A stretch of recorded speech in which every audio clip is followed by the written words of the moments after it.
Hey guys, welcome back inside of the Plastic Planet. I am your host, Knick-Knack, hanging out with you guys today to bring you this video, which is going to be a little bit offbeat from our usual fare here on the Plastic Planet. If you just found this video, typically I am an action figure enthusiast. I do reviews of higher end and lower end and retro and vintage figures. Not just reviews, but just kind of, I really just kind of immerse myself in geek culture and this awesome lifestyle of being a action figure collector. That is the mainstay of this channel. But today, I'm going a little bit offbeat, but not too far off the beaten path because I went to Galaxy's Edge at Disneyland, courtesy of my beautiful wife who just really needed to get her Disney fix in this summer. I didn't go out there to shoot this video specifically, so it is not like an end-all be-all of like reviews for the Galaxy's Edge amusement park at Disneyland.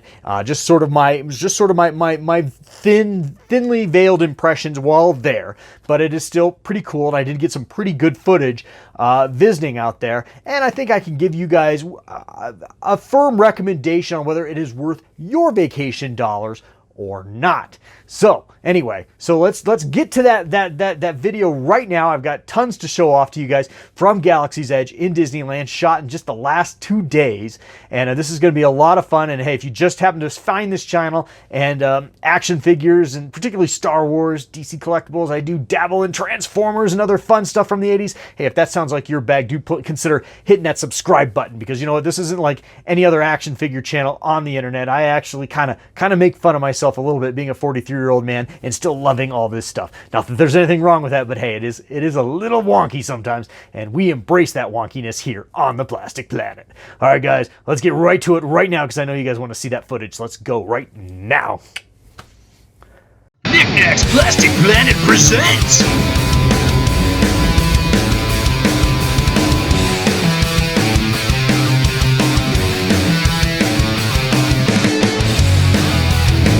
Where the f is Knick-Knack?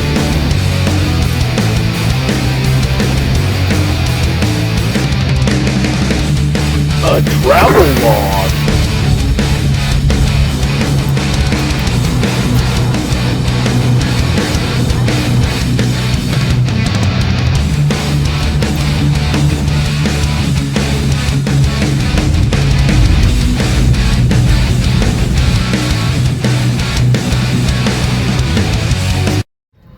Baby, you want to join the Mile High Club?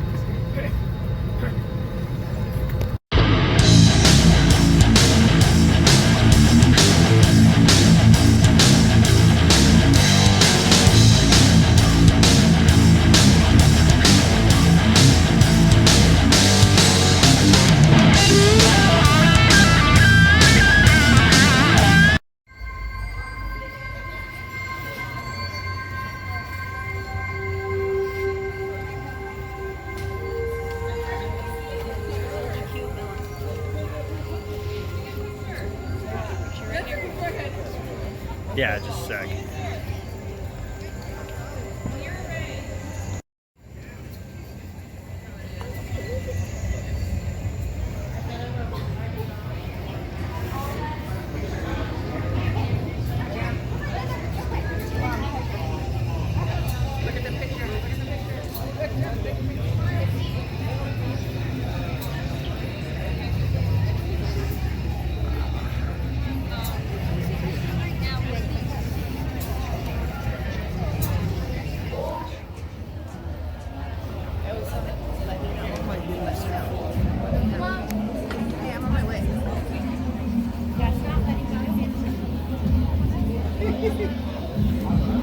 Guys, this is very uncrowded. It's very uncrowded in here. Look at the bathrooms over there. And Arabouche. Arabouche is the print. Oh, there it is, guys.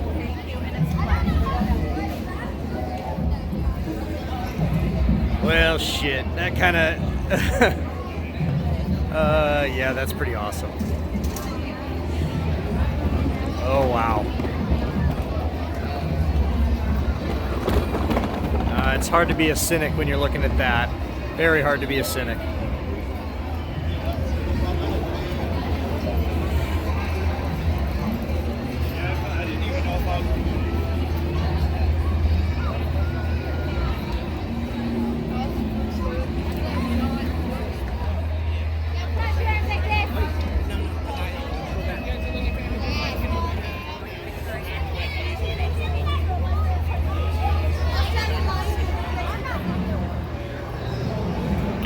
Millennium freaking Falcon.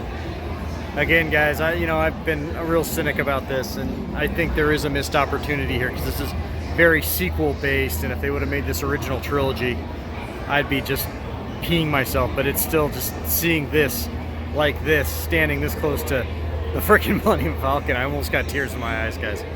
I won't lie, I've almost got tears in my eyes.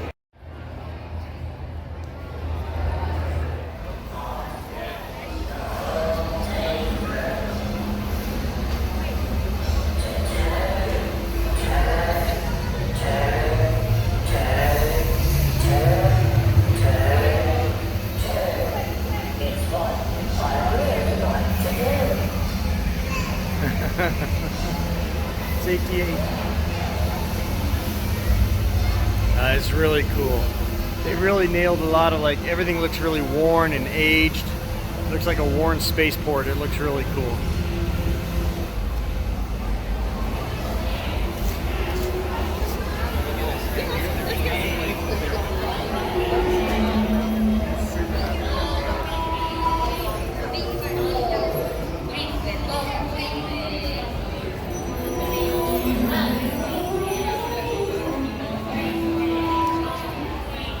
Like a galactic market through here. Very fun.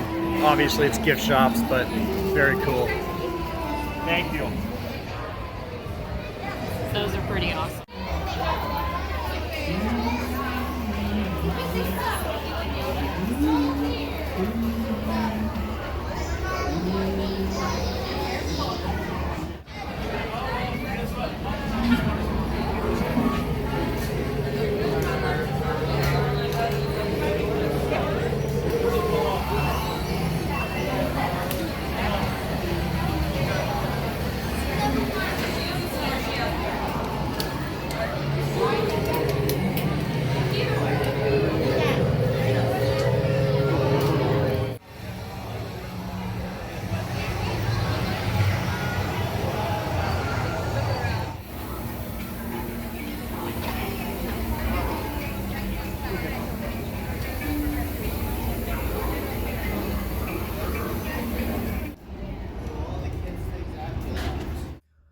Alrighty guys, well, I hope you're enjoying this so far. So, the next thing we did was we had an 11 a.m. appointment at the Cantina, and it's, you know, like a bar basically inside of Galaxy's Edge. And you had to make an appointment ahead of time, and you had like a 45-minute window in which you could enjoy the Cantina and have drinks and whatnot. And like I said, we did kind of snake the menu from it. Very, very cool. Although I think you're going to see in the video here, I'm just going to let the video speak for itself. It kind of was a little underwhelming. All right.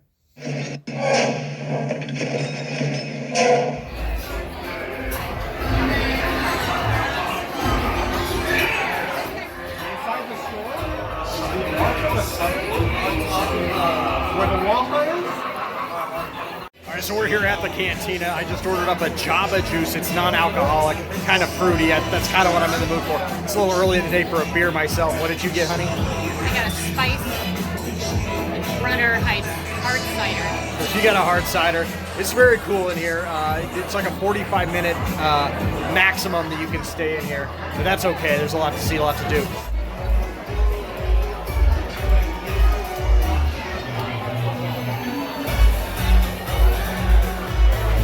So we spent about $30 on our drinks here. It's not tourist trap yet. Not every drink is like 75 bucks. That's what I heard. That's not the case. Some things are a little more affordable.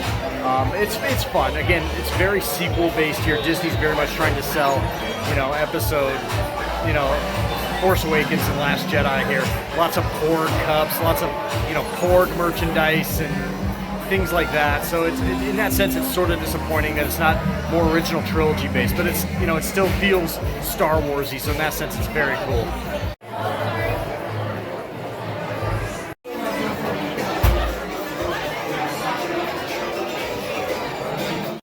Shit, sorry. Check it out. Here is my Java juice. It's got some kind of floating balls in it and stuff. Let's see if it's any good.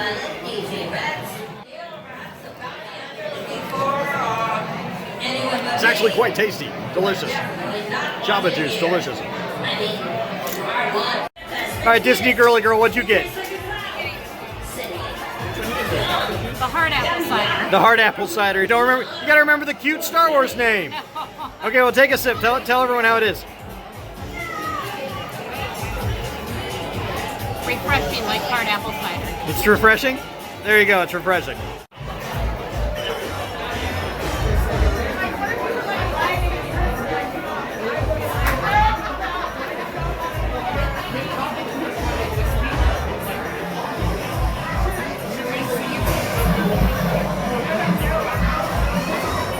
So here's our snack. We finally got it. I have no idea what this is, but looks delicious.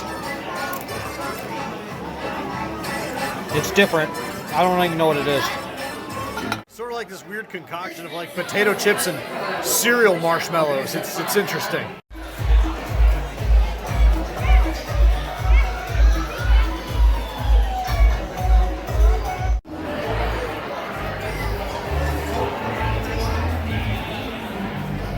So giving kind of a wrap up on the Cantina, it was okay. The drinks were decent, although very overpriced for what they were. We still spent upwards of around $40 for 2 drinks and that weird snack thing, which, you know, they made an attempt to give it sort of an intergalactic look. It looks definitely like something out of a Star Wars film as far as food goes, but in the end it really was just like spicy potato chips and glorified Lucky Charms kind of. But still, it was okay. It was kind of fun. You know, here's, like I said, here's the menu, and as you guys can see, just based off of the menu itself, it is very, very sequel oriented.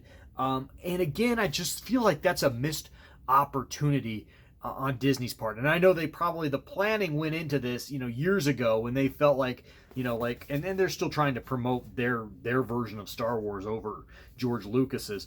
But I do feel like in 10 years, if you go to Galaxy's Edge, it's going to feel much more like the original trilogy than it does today. Because I just don't think Poor Glasses is going to have a lot of staying power with consumers and with repeat visits. Just my opinion, but that's my prediction. But again, the Cantina was decent. I wouldn't do it again. One thing, and you guys noticed in the footage there, it almost looked like there was a lot of recycled footage. There wasn't, though. Both sides of the bar, I shot both sides of the bar. They had the identical props on both sides of the bar, which was kind of disappointing to me. You notice that little fat little creature guy from Return of the Jedi. You remember him if you remember Return of the Jedi. You remember him. He was the one that was sitting out in the desert. That desert amphibian that sits out in front of Jabba's palace, and they show it at dusk there, and he kind of zaps this little guy with his tongue and everything. And he's sitting in that little tank, which is sort of weird that you'd put a desert amphibian in this slime tank. I thought that was sort of maybe not understanding source material a little bit, not to totally, you know, geek pick them, but those were just sort of the little details in there that I didn't really like. However, if you went around both sides of the bar, there was another one on the other side of the bar. It was basically the same props, including all those IG-88 heads, which they used as kind of like, you know, glorified beer taps, which was cool, but it was like the same way around the whole bar. There was no like, you would think in Disneyland, and Disney does such a great job with their theme parks with details. They're exquisite at it when they're doing their own properties.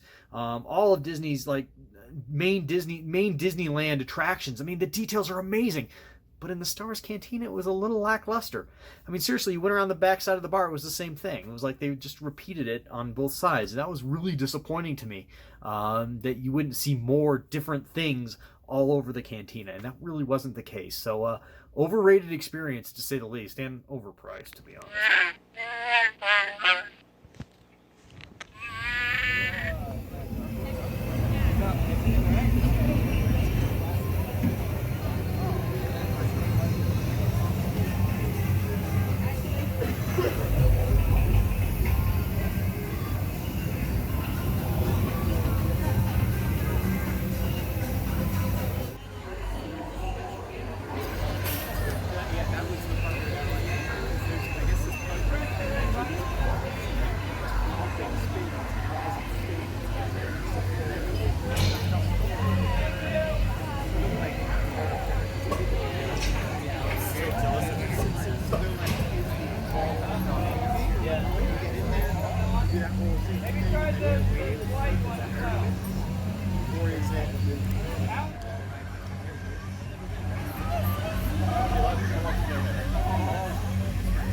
Oh, yeah.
There's some amazing artwork in here, though.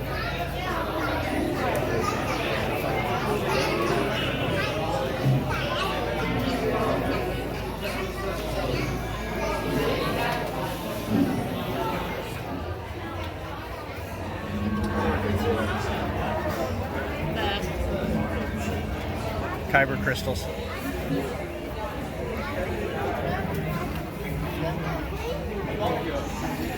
It's only $85. Belts, cloaks.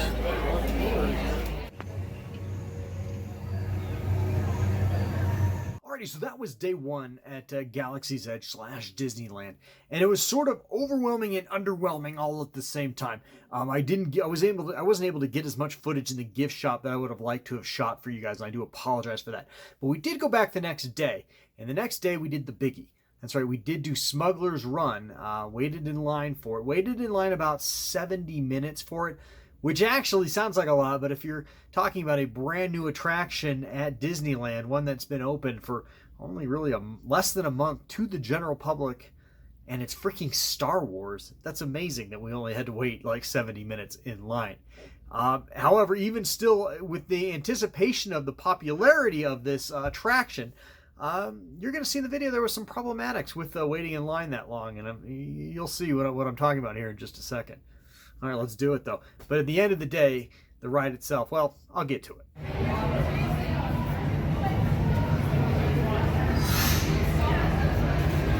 Alrighty guys, so I am back here, and we are standing in line here at Galaxy's Edge for Smuggler's Run. And it's a very long line, as would be expected with a brand new attraction.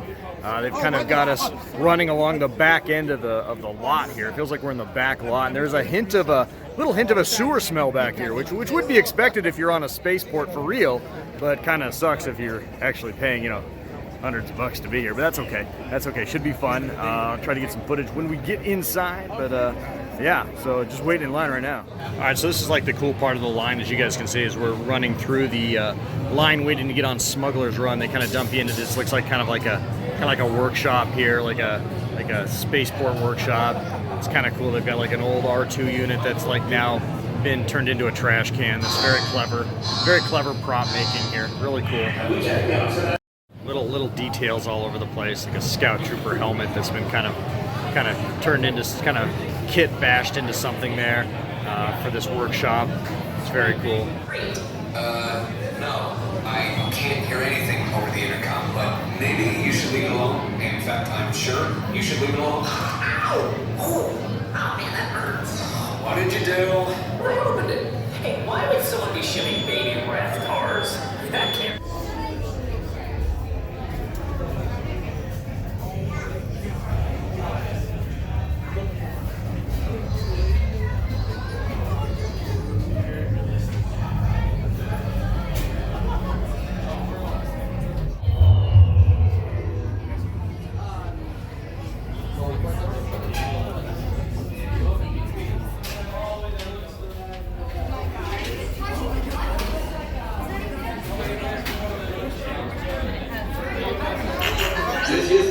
Hello, my friends. I am Hondo Onaka, and this is Onaka Transport Solutions. Today, I am offering the opportunity of a lifetime.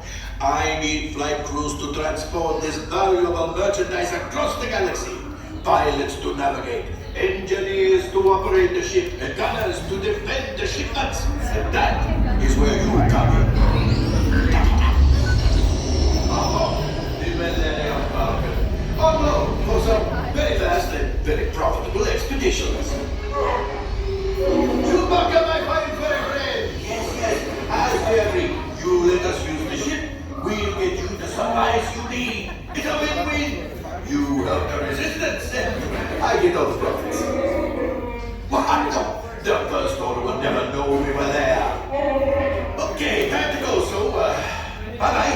better go before he changes his mind. Okay, we are going in. Alright, we are on the Millennium Falcon. Here it is, guys, the Millennium freaking Falcon. This is so cool. I am a pilot. Oh, this is really freaking cool. Alright, look at this. Oh wow, it's the Millennium freaking Falcon. There's the Dijon table there. Oh, that is so cool.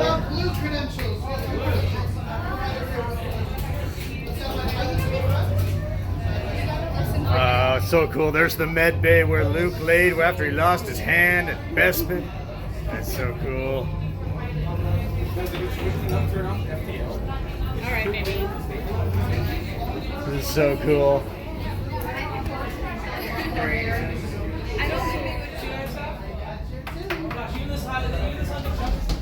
Alright guys, we are back in the Falcon. We are going down the cockpit here. This is so very exciting, guys. I cannot tell you. Oh my god, this is like uber cool. Welcome, my friends. Right this way. Nothing to be afraid of yet. Just kidding. A brand new flight crew. Good luck to you all. You might need it. Today's flight takes you to the planet Corellia. You will be intercepting a first-order train shipment of coaxium. Gunners, you clear the path. Pilots, line up behind the train. And engineers, you harpoon that precious cargo.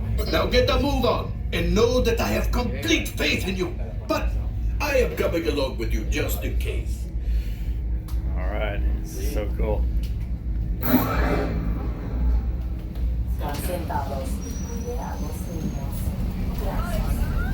Holy shit. Oh, we're in the Falcon. Oh my god! We are in the Falcon. Yes! This is so cool. Go ahead, pencil seatbelt on, Tony friends. We need to park Millennium Falcon as soon as we can. And we want to make on the Push the red button. automatic. Yeah. So cool. And then, yeah, green under automatic. Green. Alrighty guys, I'm so sorry I couldn't show you the best part because it's actually a very interactive ride and you have different teammates and you're doing things, and I was the pilot and I actually had to control the Falcon. I couldn't film and control. I'd look like be a total asshole doing that, so I couldn't do that for you guys. Couldn't show you the ride itself. It was very much like Star Tours, except it was more interactive. It was very jolty and you know, visually kind of made me sick, to be honest. I actually had the cold sweats after the ride. Just kind of like how I get on Star Tours too. I actually get air sickness very easily. I'm not someone who likes spinny and being jolted around much, and it was very much like that. But it was very, very cool, and you're gonna see me come out of it very exasperated because I mean I got to pull back those throttles. Those throttle toggle things on the Falcon and jump it to hyperspace, and it was amazing. That was absolutely amazing, that part of it. And you know, I had like a 1 in 6 chance of getting that role, you know, because you go in 6 people at a time, whoever you are in line with, and you each get assigned a different role. And I was the co-pilot. I was actually what Chewbacca would be. My wife was in the Han Solo spot, and you know, it was just so cool to be able to, you know, I had a 1 in 6 chance to be able to be the guy who throws the toggles back and jumps it to hyperspace. And the people behind us were gunners, and it was more like a video game thing for them. But for me, being able to touch those controls in the cockpit that was amazing. That was awesome. That was really, really freaking cool.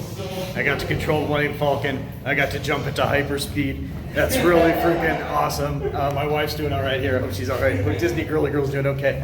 But yeah, that was awesome. Couldn't show you the whole thing because it was very interactive, and I would have looked like an a-hole, so couldn't do that. But it was really fun.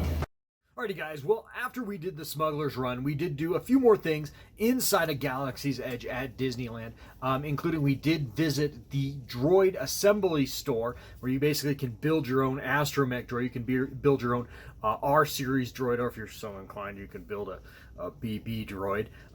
So we did visit that, and I've got some pretty good footage of that. We did not hit up the Build a Lightsaber store, where you can basically build your own lightsaber, I imagine, from the Kyber crystals on up. I think it ran around $200 if I'm not mistaken. I might be mistaken on that price point, but I believe it ran around $200. Didn't have a lot of interest in that. I knew I didn't want to do it, and the line to get in at the time we were by it was rather long. I think you basically build one of these kind of lightsabers like I have here, you know, with the solid blade, you know, not cheap like mass retail, you know, build a blades kind of thing. You actually build a very cool, like working-esque lightsaber with a die-cast hilt and everything. This is an old master replicas, but so I imagine it would probably be even cooler, much cooler than even this. But this was great, and I didn't really feel like I needed to build a lightsaber. But we did visit the Build-A-Droid, as I said, and I did get some great shots of Galaxy's Edge at night. It's a little different at night, and the ambiances are pretty awesome as you walk up and down. Even in with the park more quiet and less people in it, you kind of hear more of the nuances within Galaxy's Edge, including like you almost hear like creatures, like sounds like creatures roaming along in the foliage or along the pathways and stuff. Really cool stuff. So let's get to that right now.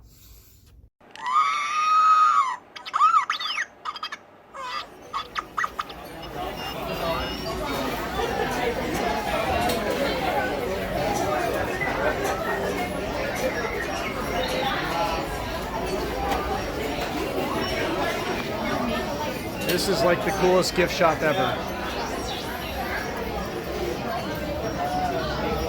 This is cool.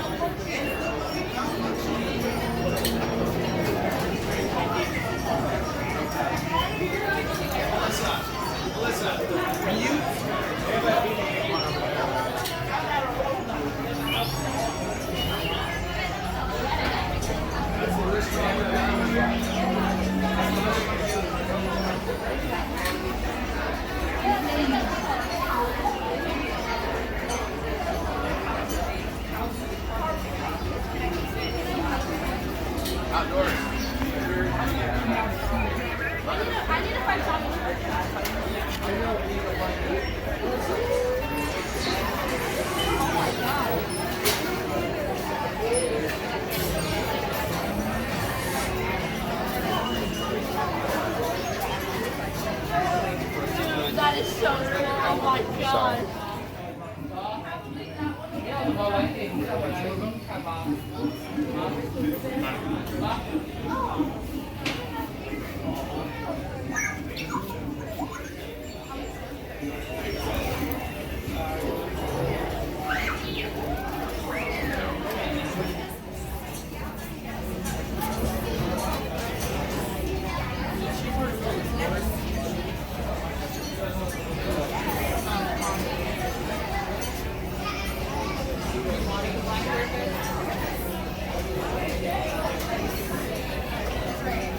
They snap into place. Okay. So if you don't line it up, it won't be flush. It'll be kind of crooked. Okay, great. If you need help, just hit that button now. Turn red and it'll come right. Okay, thank you.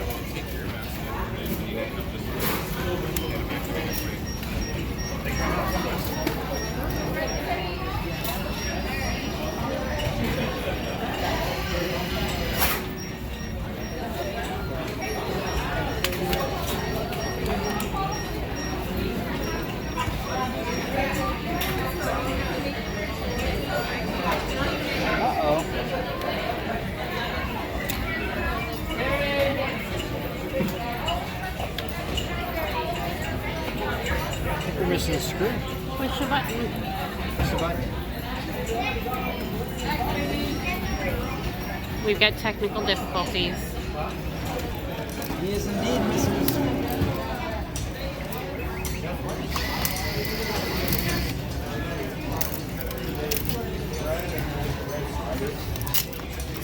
Thank you so much.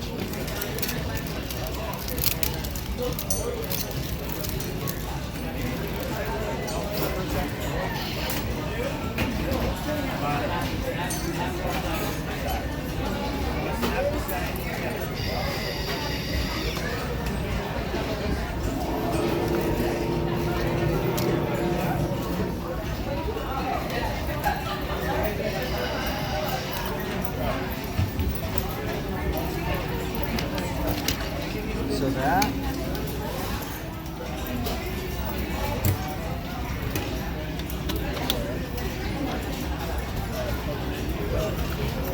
we need the face.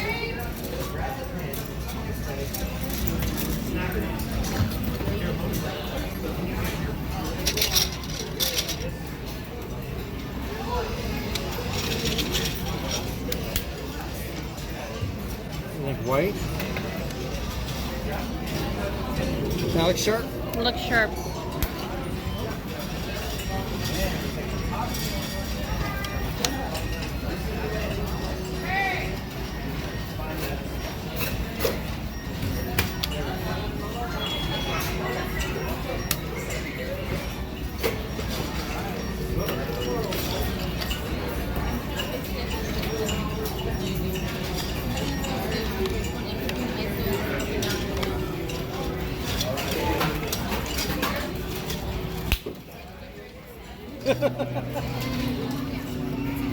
Okay, I think it's ready. Maybe I think you need to push the button first. Yes, I'm ready. You're so excited. I know. I feel like I'm a veteran now. I've done this twice. Alrighty, let's turn it on.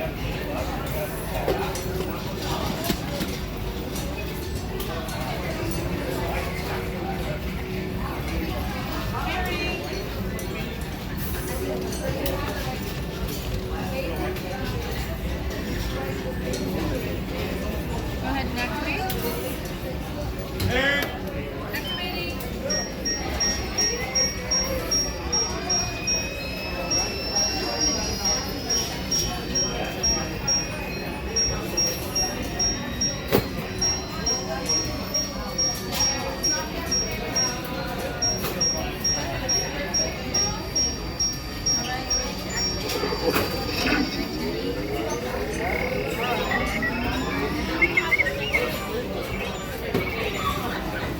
Oh, he's so cool.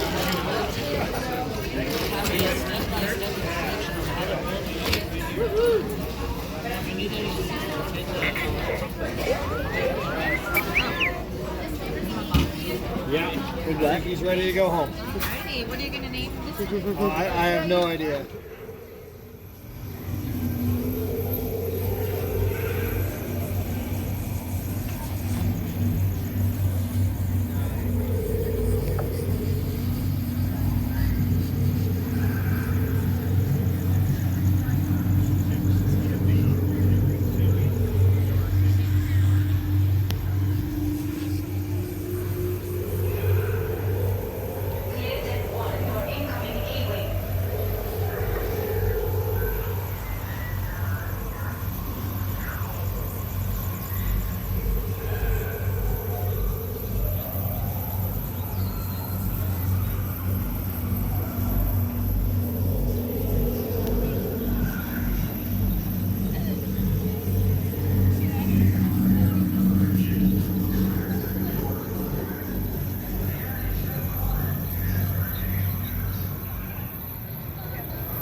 If you couldn't tell from the video, those Build-A-Droids were so damn cool that I, in fact, bought 2 of them.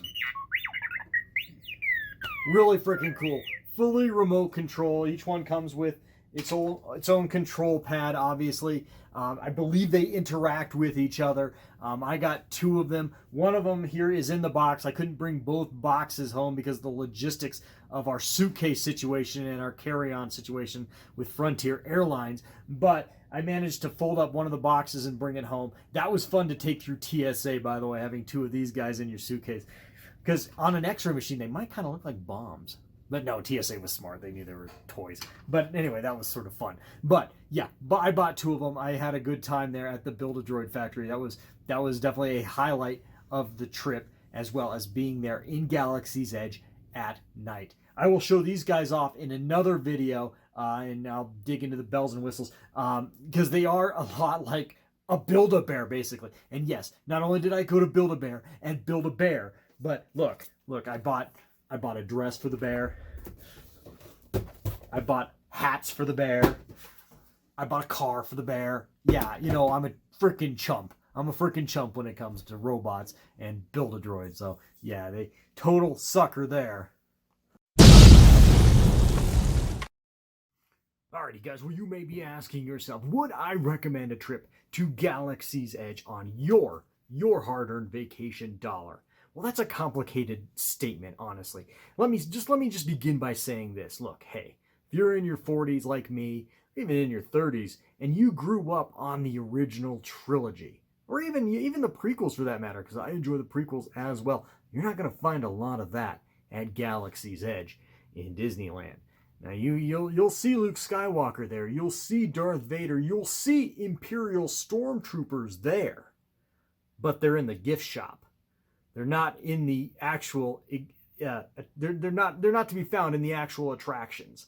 And that's a big missed opportunity by Disney on this one, in my opinion. Now, look, I mentioned it a couple times during the course of this video. I understand they kind of picked a time frame to base this off of, and they went with the sequels because that's their baby. That's you know, that's what has got their stamp all over it, and they probably planned this thing, you know, years ago.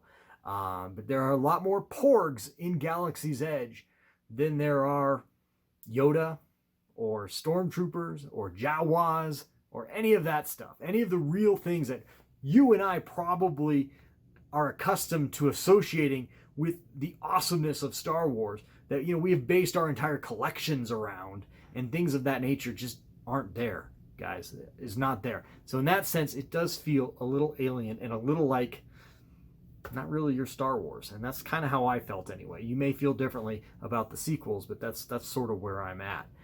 So in that sense, it was a very big letdown.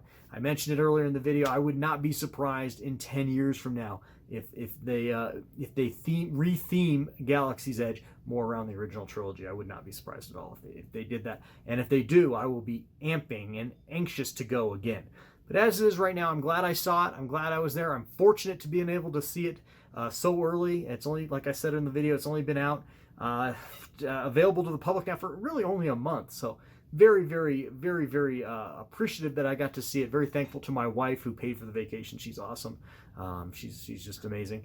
And so in that respect, it was awesome. And you know what? But if you're going to Southern California, you know what? Don't go just for Galaxy's Edge. Go to see Disneyland. Disneyland is amazing. If you've never been, I highly recommend Disneyland itself.